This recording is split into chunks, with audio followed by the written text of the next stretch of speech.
Hello and welcome to Africa Live, CCTV's news program that brings you African and global news from all perspectives. I'm G2 Abraham, and here's what else we have coming up.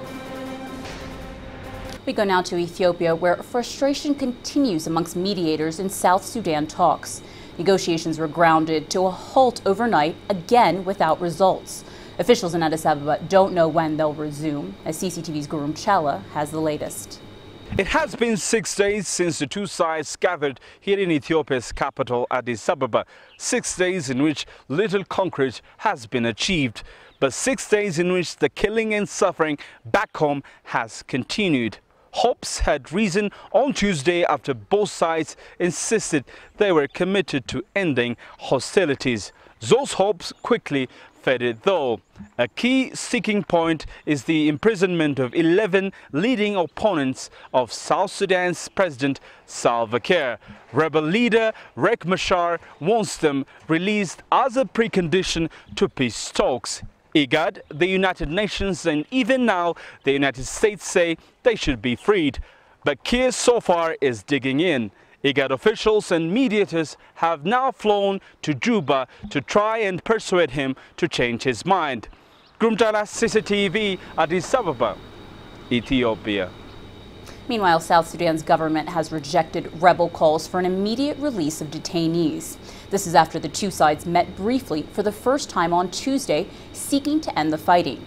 The government chief negotiator Nahal Deng Nahal said that President Salva Kiir made it clear that the detainees would not be released immediately. Juba has maintained that detainees will be investigated and that those found guilty will face the due process of the law.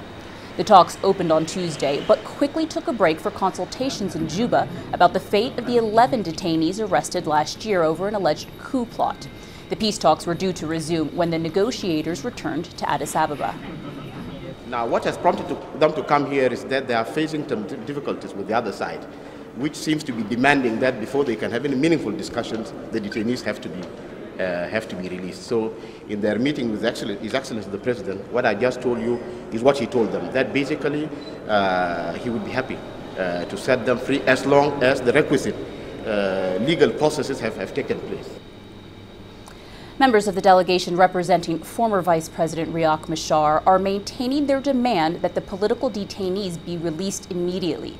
Speaking to CCTV in Addis Ababa, Mabior Garang, son of the former SPLA leader, John Garang, reiterated the delegation's position that the detainees are innocent and that they must be freed.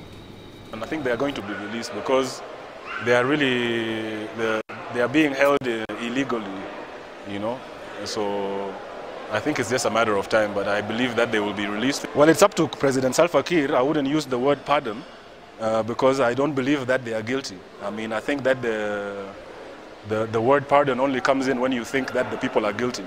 But because of the dire situation which is there, let us assume that they were guilty. What's the best thing? That's why I'm saying that I'm sure that the government will do the right thing that they need to do. But I personally, like we all know that these people are being held with no charge. We all know that it is erroneous. The charges are erroneous, and it's just a matter of pride, you know. So I'm sure the government will do the right thing. The United Nations humanitarian coordinator for South Sudan says the country is facing an unfolding humanitarian catastrophe, with over 200,000 people displaced by the recent violence. Thousands have sought refuge in neighboring Uganda, Ethiopia, and Kenya, as CCTV's Carol Oyola reports. An unfolding humanitarian catastrophe. This is what the United Nations is describing as the situation in South Sudan. Deputy UN spokesman Farhan Haq said more than 23,000 South Sudanese are now in Uganda, and growing numbers are fleeing to Ethiopia and Kenya.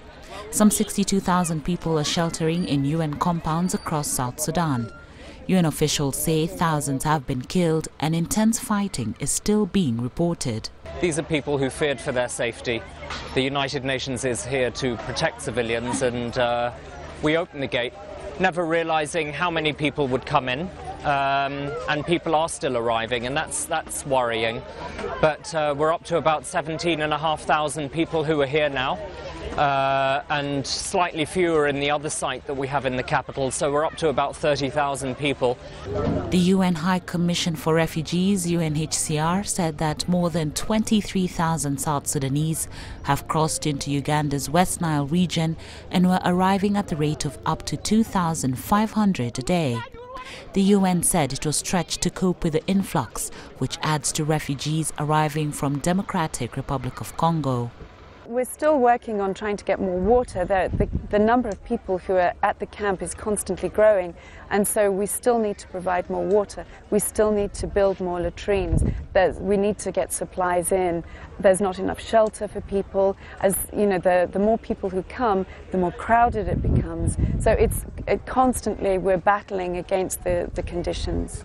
The life here in the camp is not good. We are lacking many things. I make tea so I can survive.